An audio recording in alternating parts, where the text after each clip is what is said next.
1981. Started with a company in Arizona called Solar Alternatives. Very limited supplies of things way back then. The industry has changed quite a bit.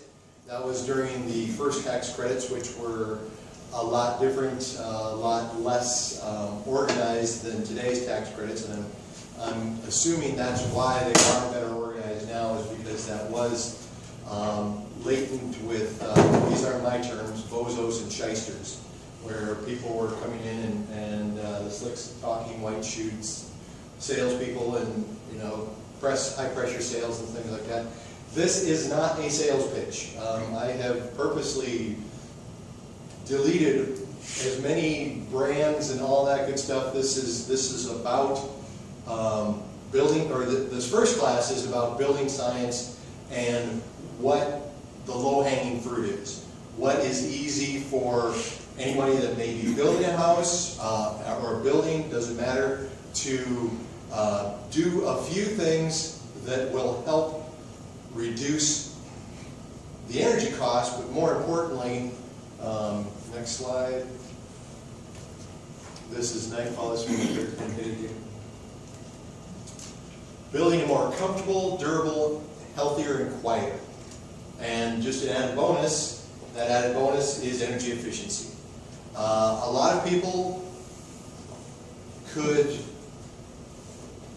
say, well, I really don't care about the energy cost, but they do care about comfort, they do care about health, they do care about durability, and this is a class designed for that. Oh, I forgot to tell you a little bit more about myself. Sorry about that. I started in the solar industry. I'm an electrician, plumber, carpenter. I'm a home inspector. I'm a cost certified green builder, NAPCEP certified solar guy. I wear a lot of different hats, but in a nutshell, I'm an energy geek. You all have your different trades or whatever you may be doing for a living or focus on. My focus for the last 35 years has been energy.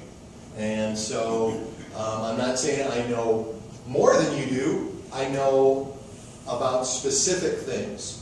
You may know a lot more about something else than I do. You may be an accountant, which I know nothing about. That's why I have somebody else do my taxes. Or you may be a brain surgeon, whatever the situation may be. I am an energy geek. You have your talents. That's where we come together. So again, back to the low-hanging fruit, what we can do to make a building more comfortable, more durable.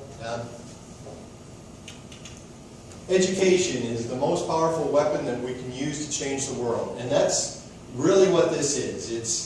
It's not that you haven't been educated on energy, and it's not something that's really easy to find. A lot of classes that I've taken, I've had to go quite a long ways, and here we've come to you. Next slide, please. This is just a basic term that if you have a pretty good grasp of these three, how heat or temperature is transferred, it's a good base. Radiation, if we're outside and we're in the sun's rays are radiating on us, or if there's a fireplace in the back of the room, that would be radiating on us. But as soon as there's something that goes in front of it, it blocks that. So radiation is by line of sight. You have to have that wave travels straight. Conduction, and that's like as if you're touching the table. The table feels cool, my hand is warm, the heat from my hand is going to the table. That's conduction. And convection is when the air movement or fluid movement, which could be water, any type of fluid, air is a fluid, so this is a good representation. This is basically just a pot of water on a stove. You've got the burner, you've got the pan itself, conducting through, the radiation travels to the pan, conducts through it, and causes convection in the water that's being boiled. So the reason I put this slide in here is because when it comes to, let's say, building science or insulation, the low-hanging fruit, this is a pretty important concept. Because if you have conduction in a wall, that's not a good thing. If you have convection in a wall, or radiation in a wall, that's not a good thing. So eliminating thermal bridging, helping the wall perform, allowing a home just to be more comfortable. So next slide, please. This is by the EnergyStar.gov, a simple pie chart, but half, roughly, is heating and cooling. And then we've got water heating, refrigeration, dishwashing, electronics, others. These all have their place, and we'll talk more about those in the future. But the low-hanging fruit happens to be the two biggest chunks of this pie.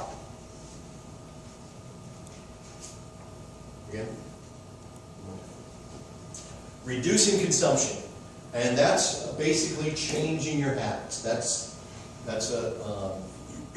increasing efficiency. That's buying something that is more efficient than it used to be. And reducing losses. And I'm going to focus more on reducing losses versus the first two, which is reducing consumption. You know, our mom always told us to turn the lights off. You know, don't run the water. We'll talk a little bit about that. Increasing efficiency, not so much, but more on reducing losses. This is U.S. consumption of energy, and when I first saw this, I was kind of surprised because I figured transportation was probably one of the higher ones. But transportation is only about a quarter of the puzzle, where buildings are about half. This gets into insulation, and I want to let you know I got this from Home Power magazine. So anybody here heard of Home Power or familiar with it? Great. That's where I got that. I've got some magazines in the back, but I wanted to, if I used it, I wanted to give them credit for it. But we've got basically insulation, the resistance of heat transfer. And there's a lot of different materials out there that aren't on this list here. This is just some of the more common ones.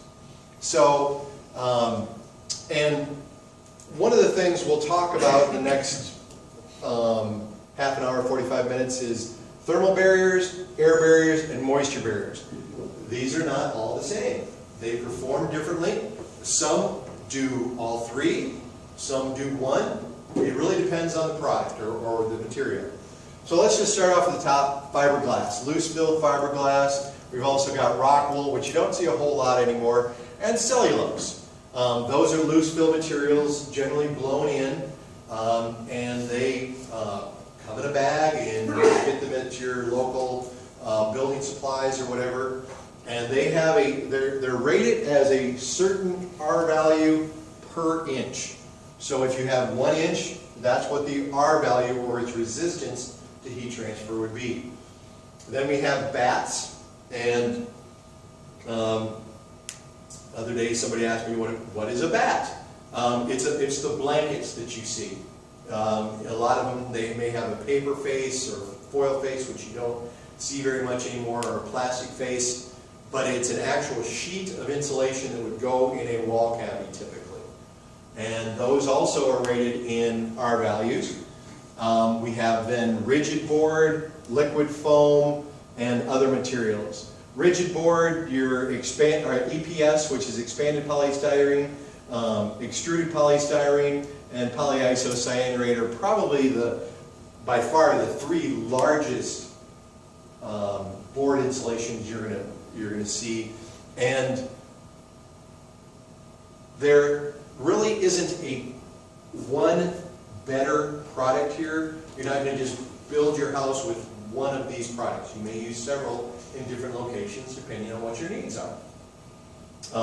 Liquid foam, aircrete, and polyurethane is probably the most common.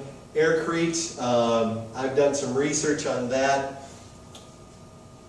and I really couldn't tell you why we don't see more of it. From what I've seen and what I've read, it seems like a wonderful product, but as far as I know, correct me if I'm wrong, it is not available in the state of Iowa right now. It requires an investment, but it's a very stable product. Anyway, I'll just skip through that. But straw bales, anybody here heard of a straw bale home? Or, okay.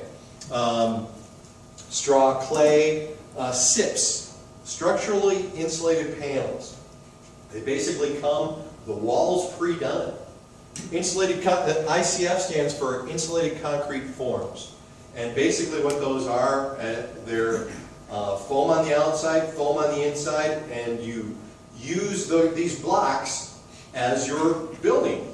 And you fill them full of concrete, and instead of like a typical concrete form, which you take down, these you leave in place, and that also gives you your insulation, and it also gives you means of attachment on the inside, to, for example, to put your sheetrock onto, and for the exterior for your damp proofing, whatever that might be, or siding, or whatever the situation might be, or where in the building plane it's at. And we have a small enough group here. If somebody has a question during the presentation, for larger groups, you know, it kind of gets me off track, but you know, we've got a small enough group here. If there's something that's not clear or I'm not clear on, let me know, and we'll get into that further. Did you want to explain what the R values are? Does everyone understand that? Resistance to heat transfer. In other words, if it resists that heat transfer, it's a good thing. Higher the number, the better. Okay. This is a wall assembly. What we've got here, where it says R1 and R15.5, we've got siding, we've got, looks like OSB, some type of vapor barrier. So that is roughly, wood is about an R per inch. That's roughly. So, you know, is that exactly an R1? Probably not. And then we've got the insulation in there where we've got a, that is our thermal barrier. And we have an air and moisture barrier on the outside. What is happening here, and what this is demonstrating, is that this surface here is cool. So we are actually getting moisture transfer into this and condensating on the inside of the wall. Moisture has to condensate on a surface. It cannot happen within a surface. So this is, next slide please. So this is a very similar wall assembly, but we have an inch of rigid board insulation on the exterior. So what this has done is allowed us to increase the temperature of the inside here. So there's less possibilities. Is everybody familiar with dew point and how things condensate on colder surfaces if there's enough moisture in the air? Okay. So you can increase this if you wanted to. You could, or you could decrease this. This 1 inch of insulation will actually outperform this in tests. That 1 inch of insulation board on the exterior will outperform a 2x6 wall filled, or excuse me, with a fiberglass bat in that cavity. And you'll never get a building inspector to sign off on that. But how that works and why, or where this, you know, it's not learning how to lie through statistics, which we all probably know that class. If you take a wall, a house, and you take all the studs and the headers and the rim and band joists and you squish them all together, you have about 15% of your surface area is wood. You want to go back to the other slide? So this cavity here really isn't an R5.5 accumulative. It is in that one section. So if you take that 15% or more, a lot of times I've seen A lot of, let's say, overbuilding, where they've used a lot more wood. Where there's wood, there's no insulation. Wood has about an R per inch.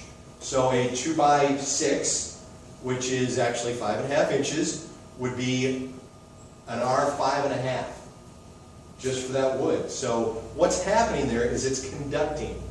It's the point of least resistance is actually conducting that heat through that stud, or that header, or whatever that situation might be. How would like a log home? A log home would be several things with a log home. Let's not talk about air barriers or moisture barriers. Let's just talk about R value or thermal barriers. A log home would be however thick the log would be. Let's say the log is 12 inches. So in its thickest point, it would be an R12. At its thinnest point where they join, was that 8 inches maybe? I don't know. It's been a long time since I've worked on a log home, but let's say it's 8 inches for easy math. So that's an R8. So basically averaging out roughly to an R10. So not very high performance, nor would that pass the 2012 energy codes. Yes, ma'am. Are you familiar with the MGO board, the Dragon board? The Dragon board? No, I'm not. I'm not by that name. Or MGO, magnesium oxide board? It's kind of like a drywall. They use it a lot in other countries. China's big on it. And it's kind of like a backer board. It's a rock, you know, it's like concrete, but it's magnesium oxide. It's Different than gypsum. Yeah, it's different than gypsum. It can withstand, you can have it outside. They use it as sheathing. Okay. You know, I was just wondering if. Okay. If it's a rock product, most rocks or minerals have about an R per foot. So maybe not a, I don't know this particular product, so I'm not, but I'm sure it's rated for R value in some way. Okay. So, but no, I'm not familiar. Thank you. Next slide, please. This is a typical window sticker. If you've put in a window, or you've been to the lumberyard or one of the big boxes, you'll see a window sticker. Windows have different ratings. All windows are rated, or most windows should be rated. I've actually seen some that aren't, by the National Fenestration Rating Council, or is it corporation? Okay, anyway, it's not important. Which a fenestration is a hole in the wall, basically. So your doors and your windows and your skylights are going to be rated for a certain performance. And what we've got here, the first says U factor. And the U factor, U value, first of all, is the reciprocal of an R value. And so if you have a R3 window, it's probably about an R3 U value. So this would have about an R3. So if you remember back to a couple of slides, we had a wall assembly that was about an R21. So we had an R3 next to an R21. So not keeping up with the wall assembly, let's just leave it at that.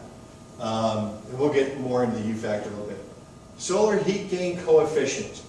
And that's an important thing if you're building in Iowa. One of the things that happens on a summer day in Iowa is we have the westerly sun that seems to just hang out there for hours. And if you have a high solar heat gain coefficient, it is going to let more heat in that window. More solar radiation can go through it. On the other hand, where you have a southerly window in Iowa, when the sun is low, let's see, when the sun is low, well, I guess I should follow the right path, in the wintertime, that's going to shine in through that and let that heat into the house. When it's high in the summertime, that angle of incidence is going to glance off it, or you can size your overhangs properly to block most of that gain. So that's an important number to know if you have, depending on where it is on the side of the house. And that requires a little thought as far as you may have some deciduous trees there that are going to help you out in the summertime on the east and west. North is less critical, of course, because it doesn't shine in the north windows very much during the year. Visible light transmission, and you may not see all of this information on there. Most windows are tested for it. They may not have it on their window sticker, but they generally are tested for all of them. The visible light transmission is how much light does it actually let in. Visible light transmission, the name implies. Air leakage is an important one. How much does it leak? And condensation resistance. How much condensation does it resist? Are you going to get a lot of condensation and frosting on that window? Could you? Yeah. Go ahead. Is that U factor, is that per inch like R? No, that's per unit. And I thank you for asking that because I didn't follow through on that thought. U value is its reciprocal. The U factor is it as a unit, which means a lot of confusion was arising from people measuring the center of the glass or the frame or whatever the situation might be. This is the unit as a whole. So that's I'm glad you brought that up. So that factors in the frame and everything? Exactly. Gotcha. The solar heat gain value, that also affects radiated heat in the wintertime. Exactly. Thank you. In other words, heat leaving. Heat goes from hot to cold. It doesn't go from cold to hot. You know, it's like I've got some insulating window shades, and you drop those in the morning on a cold day, and you just feel that cold hitting you like a brick. What that's happening is your heat is going out that window because it doesn't have as much resistance as. So a north window, you may want that solar value to reflect your heat back in. And the west, well, actually on all sides of the windows, or all windows, or all sides, because you have. So if you have more heat needs than cooling Right. needs. Like say for instance, you live in a very wooded area. You probably don't care about the solar heat gain coefficient because you're going to be, say they're ball ponds. So you're not going to get any solar gain, Right. you know, or very little. But with the with a low U factor, the lower the better versus with the U factor versus the higher is the better with the R value. You're going to want that as low as possible because on all sides because you want to keep that heat in. Right. And also with cooling. The same thing with cooling. You know, I used to live in Arizona and we would have to special order double pane windows because they were all manufactured in Phoenix. I lived in Flagstaff. But, well, you guys are up in the cold country. We're down here in the valley where it's warm all the time. It costs twice as much to cool, well, then. I'm sure things have balanced out with more efficient air conditioning units and heat pumps. Twice as much to cool as it does to heat. In other words, if you're lowering 10 degrees, it's going to cost you, say, $100. If you're raising 10 degrees, it's going to cost you $50. So, yes, that's very important, and to get a good quality window is, in my opinion, again, the low-hanging fruit. It may cost you twice as much for the window, but how long are you going to be paying utility bills? Well, another thing is you got to make sure it's installed right because you can Absolutely. you can have the best darn window in the world, but if they don't install it right. Absolutely. Next slide, please. This is about the window frame itself. And, you know, there's all kinds of window frames out there. And getting back to that radiation, conduction, convection, one of the things that, well, the first one there, aluminum. And I'm sure everybody remembers aluminum windows. Very stable product, and if they're anodized, very nice looking finish in my opinion, but they conducted extremely well. So if it was 0 outside, it was 0 inside. Vinyl, this has come on the market in the last 35 years. It started off mostly as a, let's say, a coating for wood, and then they've become more and more capable. This is plate glass here, but basically what we're looking at is the expansion and contraction coefficient. And fiberglass windows. Fiberglass windows have been around for a long time, but the cost versus vinyl had kind of put some of them out of the market, let's say. But the difference with fiberglass, say, versus vinyl is its expansion and contraction, its expansion coefficient, is very similar to glass. So instead of expanding and contracting almost 8 times as much as the glass does, fiberglass expands and contracts just a small percentage more than the glass does. So, which means less seal failures, a tighter seal, so on and so forth. Insulated interior window shades. Has anybody here seen any good quality exterior window shades? I'm looking, if anybody here's one, let me know. But I've seen a lot of them, and I've had people talk to me, well, you know, the outside is going to be better, which is true. But one of the things that happens with outside window shades is you have to put them up. And no one wants to go outside in Iowa in the wintertime. So that's why insulating window shades. And how these differ from what you might have seen is both these products here all seal on all 4 sides, top, bottom, and side. So there's no convective loop going around that window. It's not, actually I think the next slide demonstrates that. Yep. What happens here, I've actually got this and this right next to each other in the same room. This has no side tracks. This has side tracks. It seals on the top and bottom. It doesn't on mine either. But what happens is this window here is caked with ice in the morning. This window here has frost on it, but very little. What happens is the reason for that is when there are no side tracks, and if you want to go back to the last slide, that'd be great. This also has a magnetic seal around it, so that also seals, and it has a mylar film in between it.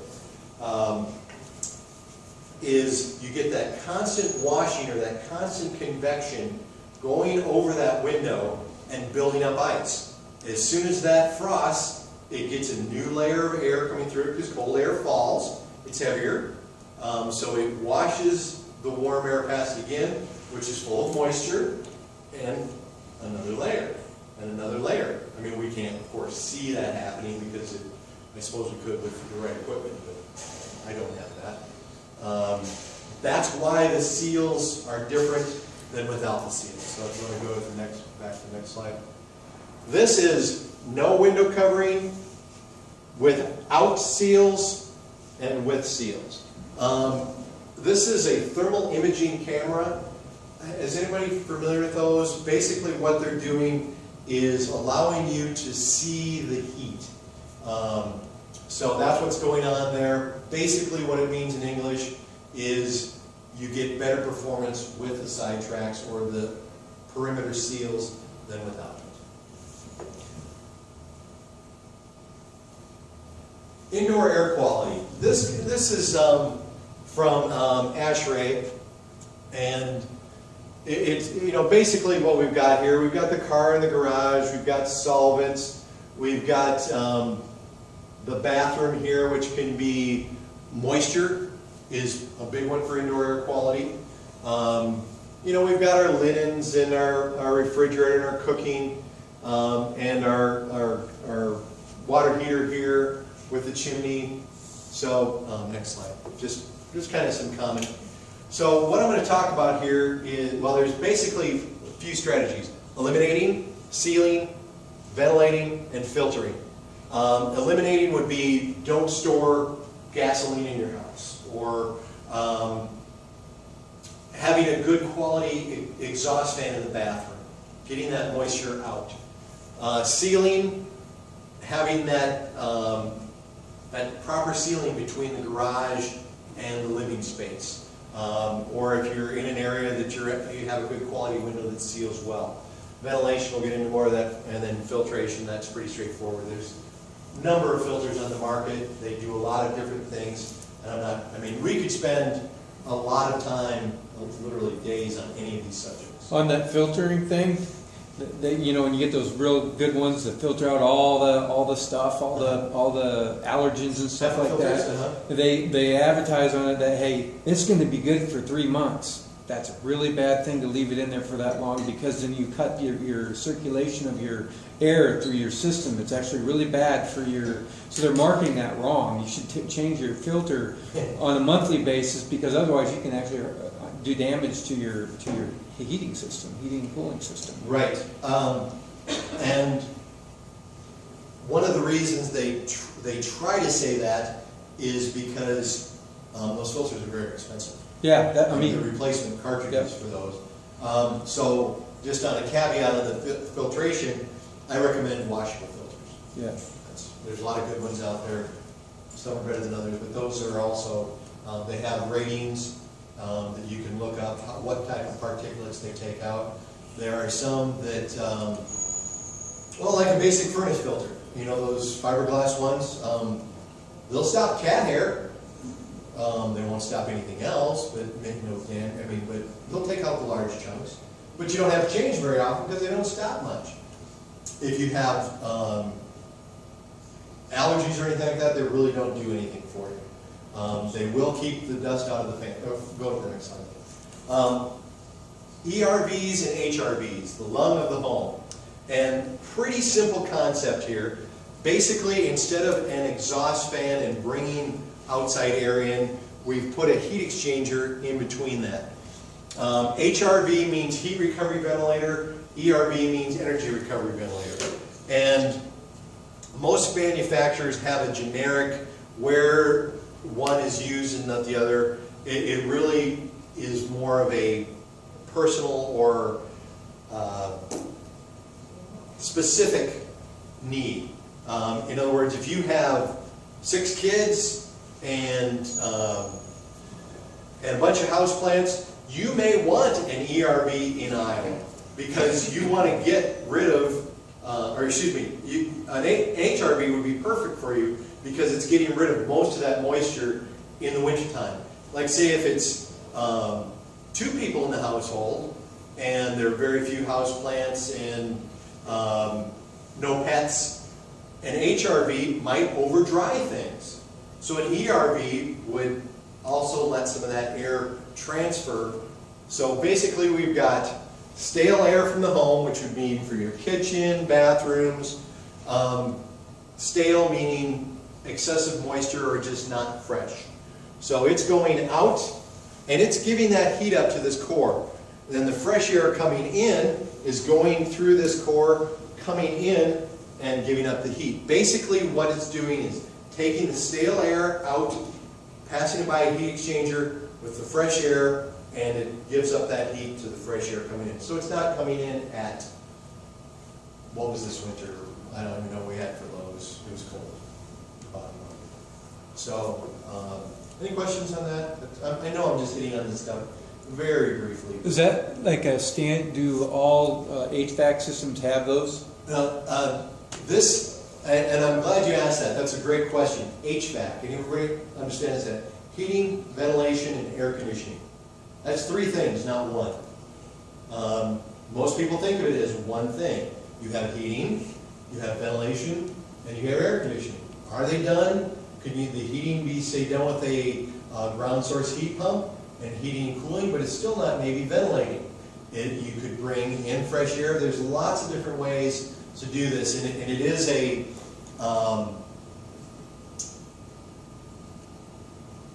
subject that requires more thought than what I have time for. I mean, basically, if you've got a lot of air that's needs to be made up, and you want to reduce your energy bills, this is going to be the most efficient versus, say, just bringing in cold outside air. Rainwater harvesting, and I'm sure everybody has seen rain barrels and may have one yourself. This is a very limited use. What I'm going to, which is pretty simple. You've got hopefully a lower flower bed than the rain barrel, and you can just use a hose and siphon it on out. The next slide is on a whole home rainwater harvesting system. You have a roof, and the roof is best if it is a non-porous roof, non-asphalt roof. So that would be stone, tile, metal. Reason, if it is an asphalt roof, that would take out consumption because the leachate from the asphalt shingles can actually be very difficult to completely filter out, meaning cost you much. But, so the roof surface is the place to start. Then we've got a gutter that collects the water. It goes through some type of pre-filter. Those pre-filters can be pretty straightforward as far as taking out particles. There's a product out there that's pretty inexpensive called a First Flush. And what happens is, let's say, well, let's use this summer for example. It didn't rain for what, 3-4 weeks? Something like that? So you've got dust on that roof. You might have some bird poop, or you might have some leaves, or you might have a farmer that sprayed his field and you have some type of residue on there. What happens is the first flush, as the name implies, when that first amount of rainfall falls on that roof, it goes into this first flush and is expelled. After it's full, it has a float, and then the water goes into your storage tank. So essentially what it's done is pre-washed your roof. It's a pretty simple process, pretty inexpensive. I think less than $100. And then it goes into your storage tank. And this storage tank is